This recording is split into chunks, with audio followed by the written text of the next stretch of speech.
mission from their party leader, they will not be able to go there, which is a contradiction because the former Prime Minister with the President came together in a handshake that they announced publicly that it was about ending politics of animosity, and that people should be able then to work together across the country. Number two is that the President even has emphasized that it is time now for us to work together. It doesn't mean that we will not compete in future, but at the moment we should be able to work together. Okay, so you believe they were told not to come, because there are some members who have since then argued that they were simply not invited, and that with such scenarios there would be an invitation extended. So what do you say to that? Well, some have acknowledged that they were invited and that they received an invitation to come for the meeting, and that the only reason why they didn't come is because they don't agree with the Deputy President and they fear that he will use that platform in future to facilitate his political career and success. And if you go even back 2012, again, the former Prime Minister used to be a Prime Minister of the Republic of Kenya. He was all over the country. He used to come to our places. We used to welcome him. Our people would cheer him, even if they knew that they were going to vote for Uhuru and Ruto. So it's a unique behavior. In fact, at that time... Do you see it as disrespectful? Well, if everybody has their own what we call democratic right to associate with any person. It's part of their constitutional right. When all of us were elected, including the Deputy President, the President, none was elected to depend on the other. But it is expected that there will be consultation and cooperation across and work together with mutual respect. So, but there is nowhere written that for a member of parliament to go to his constituency, he must first talk to his MCA. Neither is it written that for the President to visit any part of this country, the Deputy President, he must consult anybody. That's why it's our country. But I would have wished that because as leaders who are running a political party, the behavior they showed in that part of the region, and particularly for a minority leader who is also a party chairman of ODM, I would have expected that the courtesy would have extended to the Deputy President would be such that it would show that even ODM is not worried about any competition of politics in that region, the same way we will be expected if tomorrow, by the way, Senator James Orengo addressed my county assembly the other day on my personal invitation, and I went with him to Elgeyo Marakwet County, and I was not, and when we stopped in Iten town and he addressed the crowd were more interested in Orengo talking to them, and they cheered him, so, and I didn't have this fear that, Orengo being accepted in Elgeyo Marakwet or being cheered or being allowed to have a platform in my presence might lead to ODM taking some votes from my place. It's because if you have internal confidence about your performance, you don't have to worry about anybody, and that's why it's our country. Yeah, you talk about internal confidence, and you're reading jitters in their camp because of this kind of, no-show in an event. But also, someone would say it's jitters in the Deputy President himself as a person when he said that no one will kick him out of Jubilee, that he made that pronouncement would speak to a jittery Deputy President. So this jitters cross-cut in both ODM and in parts of Jubilee. We are addressing a unique issue here about which part of the country would one visit and where would you want to work with and so forth. On the question of, political party, that would be an internal issue within ODM, just within Jubilee. The same way within ODM they have their own internal arrangements, and we are not going to interfere or to be part and parcel of that internal arrangement. The uniqueness of what happened yesterday in Migori and Homa Bay is the fact that it's the only region where leaders feel like in fear of popularity of a future competitor, we should not be able to attend functions that are related to development in the region, or to have a conversation with a leader who has been elected across the country. It's a unique situation. One would expect that to happen anyway, but since last elections, because those are areas that in the repeat elections they never even voted, even Jubilee never even had set foot there into campaign. But after the handshake, one would have expected that things have changed. And indeed, things have changed, because if you look at the crowd that came to welcome the Deputy President, the excitement, the desire for them to listen to what he would be bringing, it is assured that the handshake is working, and that people across the country, regardless of their tribe and ethnic composition, the political parties they support, are now ready to listen to all leaders from across the board. So what do you say to the walkout that was reported in Bomet when the president was there by Jubilee members of parliament, so that you say the handshake is working, but some see that this handshake has caused more of the division within Jubilee? I think it would be far-fetched for one to categorize members of parliament being jittery of not being to talk. In fact, to the contrary, one would have said that they are too excited that they wanted to talk in every function, including a university function. And that it was disrespectful to the president. I don't think it was anything to do with the president. They made it even very clear. They misunderstood that it was their governor who denied them the chance to speak. And by the way, the purported walkout in Bomet was not known until the news, because the university function was a different function. Nobody expected any MP to talk in that university function. Like the DP even joked about it in Embu the other day, that in all university functions, Nairobi graduation, nobody expects the governor Songo to go and address University of Nairobi graduation, or the senators Sakaja or Honorables Jakwa. It's a university function, and their misunderstanding of the same. And I don't think, and also handshake has nothing to do with internal Jubilee issues, because handshake is a cross-border issue. You would have said the same if the people of Bomet had walked on Raila Odinga. They never walked away from him. And I'm glad even the Bomet leaders were not walking out because they were unhappy with the president. It was because they wanted so much to talk to him. And I think it's out of desire to have audience with the president, rather than that they were jittery or unhappy with the president.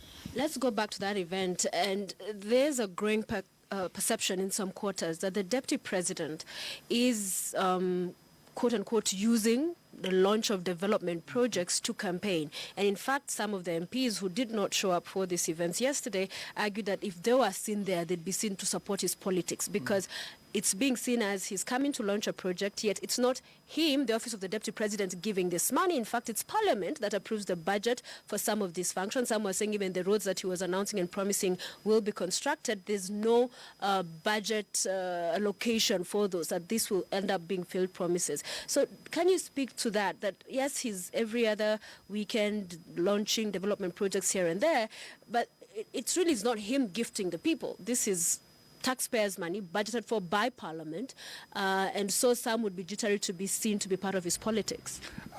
First of all, by the way, even my office here is taxpayers' money, but it doesn't mean that I'm not expected to perform. And when I perform, it goes into my record that there was a man who used taxpayers' money well. There is a reason why Jubilee was elected. It was elected to perform certain development programs and pursuant to their manifesto. For example, building TTIs across the country. I saw a story where the deputy president was saying, tell your member of parliament there is available money for building a TTI in your area. You just need to come and sit with us. And I think some people never even misunderstood that, because in all the TTIs that have been built across the country, there has been a cooperation between the national government and the member of parliament with the CDF, where member of parliament mobilize local community, they provide land, and then they purchase the land, and CDF donates 10 million shillings, and the national government puts the other 50 million shillings or 40-something million shillings. So it will not be possible, even if we collect all the taxpayer money and put it in the treasury. It's not going to change lives of Kenya if there will be no leadership. So what the deputy president, as the principal deputy to the president himself, and as a representative of Jubilee government, is just merely doing is providing leadership to the issue. So the launches are necessary? Never at all. they are absolutely necessary because you must launch a particular project for the citizens now to understand that it has begun. And number two, it's for oversight. Oversight responsibilities in the Constitution includes for the citizens.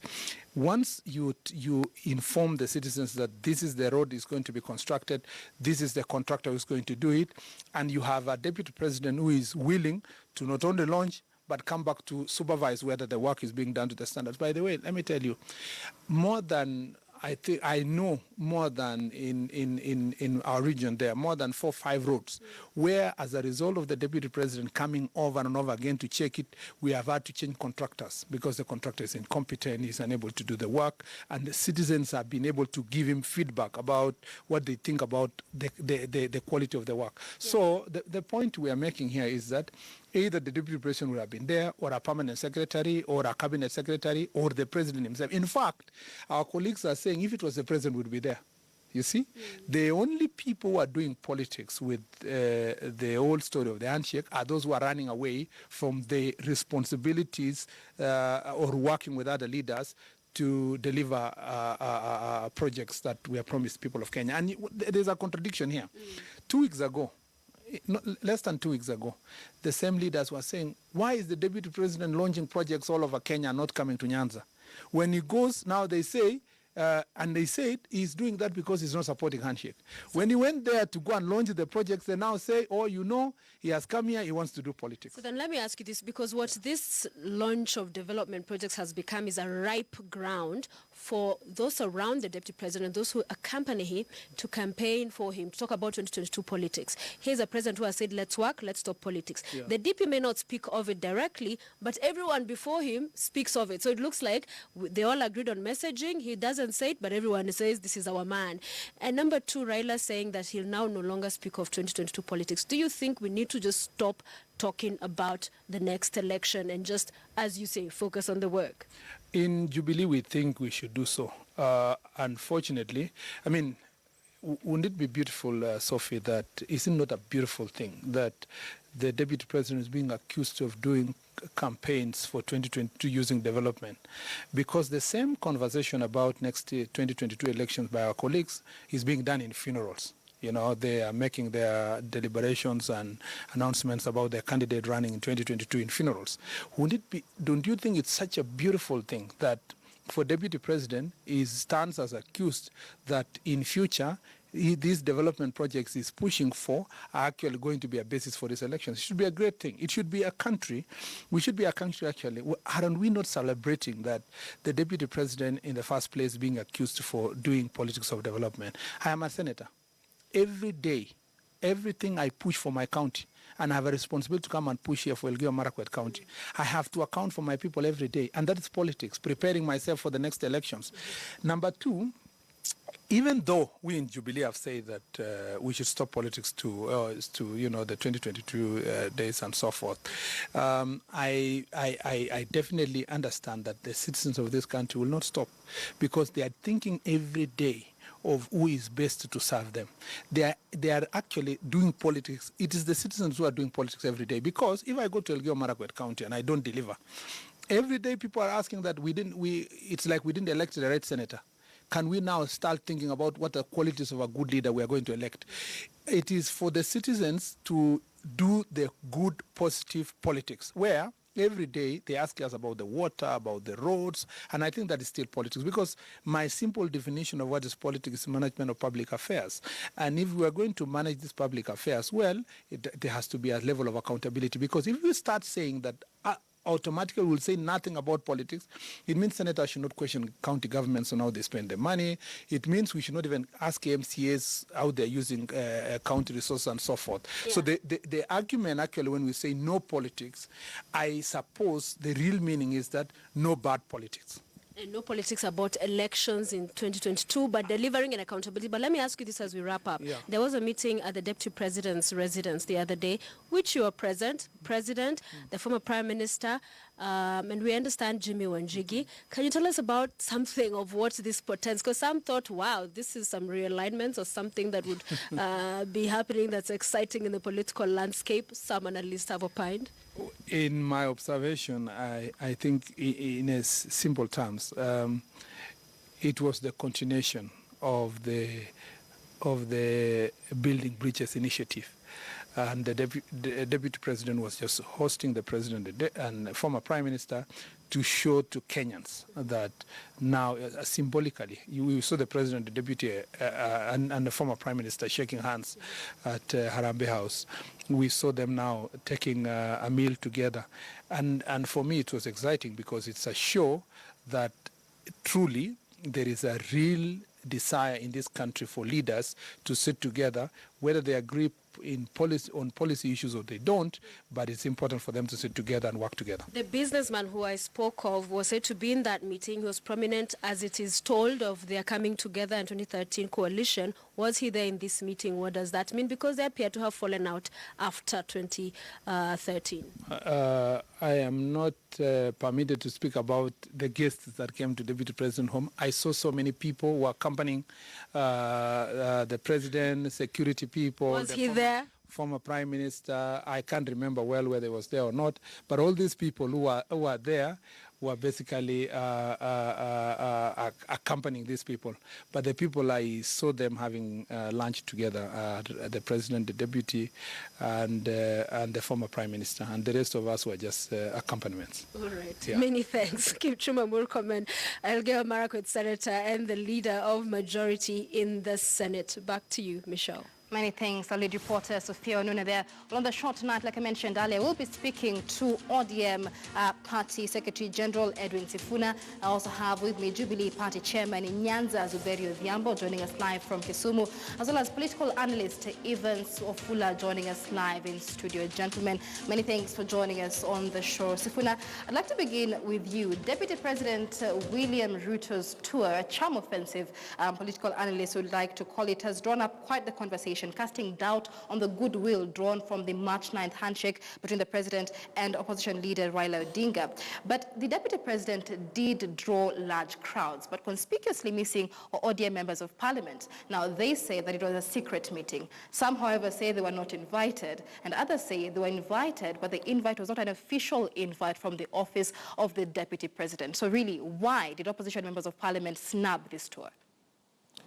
I think, thank you very much, Michelle. The members of parliament have explained themselves. Many people were doing many things. These are people who are busy. I mean, some of them said that they never received official communication from the office of a deputy president about the tour. Some of them have national responsibilities. You know, people like John Mbadi, our chairman, is a very busy man. And if you're going to have him at such an event, you need to give him proper notice. The women rep for Homa Bay, I'm aware she was outside of the country, and she said as much. But I want to say that if people find that associating with you, or just if they just happen to touch you, they will wilt away. The problem really is not with those people, it is with you. One of the things that I have said and put very clearly is that the deputy president has failed to distinguish his office as a state officer and the candidate for 2022. Right. As your colleague Sophia has rightly put it in the interview with Murkomen, the deputy president uses all these things, all these tours that he does around the country, and you can see that even the people who speak at those events, they don't just speak out of tune, they are primed to say those things. But, so let me just ask one question, Sifuna. Yes. How has he failed in his mandate as deputy president? Even in this 12 Migori County, he made it very clear he is paid a salary as the deputy president of Kenya, allowing him to go everywhere, including opposition strongholds of Migori County, to launch development projects by the government. You probably did not catch what I said. I said he has failed to distinguish him as himself as a state officer, as a deputy president, and the 2022 candidate for election. And that is the biggest problem that some of us have. Right. And if people do not want to associate with you because they want to treat you like a leper, they know that if they come within touching distance of you, they wilt politically. The problem is not them, it is you. You have to understand that these are representatives of people. And the people in these areas, as a party, as a political party, ODM has gone through these things before. I remember prior to the election in 2017, there were so many of these tours in the coastal region, and many of you in the media were postulating that the crowds that they were drawing would be reflective of the support, the shifting support on the ground. Right. But the elections proved otherwise, and this is not something that when Murkomen says we do not have internal confidence, nobody is worried that the deputy president is going to shift ground in places like Migori or anywhere else that the party has strong support. All right, and we'll revisit the numbers in a moment. Let's hear from Zuberi Odhiambo. He is the Jubilee Party chairman in Nyanza. Many thanks for joining us on The Big Story. Deputy President William Ruto was very categorical that Jubilee has warm relations, in his own words, with the opposition and the ODM, the Orange Democratic Movement, to be specific, as a result of the handshake on March 9th and the Building Bridges initiative. But that was not reflected,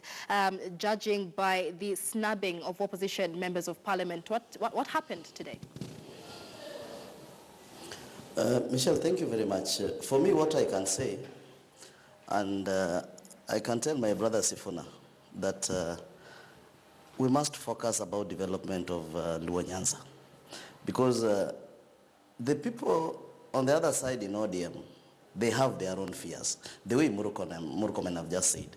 Because let me ask you, Michelle, each and every time when these MPs go to funerals, they are really ready to talk about politics, but not development. Right. And again, this handshake between the deputy president, and former prime minister, I think the best thing as leaders who are coming from Nyanza, the best thing the ODM leaders were supposed to do, it is to attend and see what is there, so that the people who elected them can feel that really this handshake, it's now working. But when we start politicizing that when deputy president is coming in Nyanza, we are talking about 2022, it is them who are fearing. And I think Sifuna, they should know that what we need now as Jubilee and as me, one of the leaders who stays in Luo Nyanza, we need development for our people. Let us put aside the politics, because the former prime minister now are just given us a very good opportunity whereby they are supposed to rap with the national government. Right. They are supposed to work, we are supposed to work together to bring development. But let them not bring these small politics whereby our people are suffering. But is it not political, judging from the timing? Remember, this visit came, was it just 3 days before that lunch meeting there at Deputy President William Ruto's house, where he invited both the president as well as Raila Odinga. The meeting also came 1 week after Gideon Moi visited the region, and in his visit, we had opposition members of parliament accompany him, many of them actually championing for his political presidential ambitions in 2022. So gauging from the timing of this tour, would you say it is not political?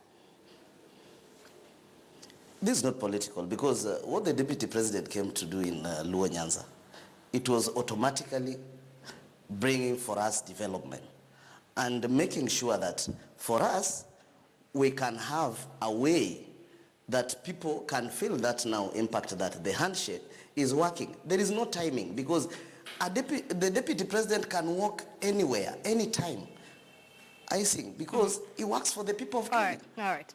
Well, let's bring in political analyst Evans Wafula joining us live in studio. Evans, listening to both sides, are we reading too much into this visit by Ruto in Nyanza region? I think, Michelle, I would speak in the context of the social fabric of the Kenyan society.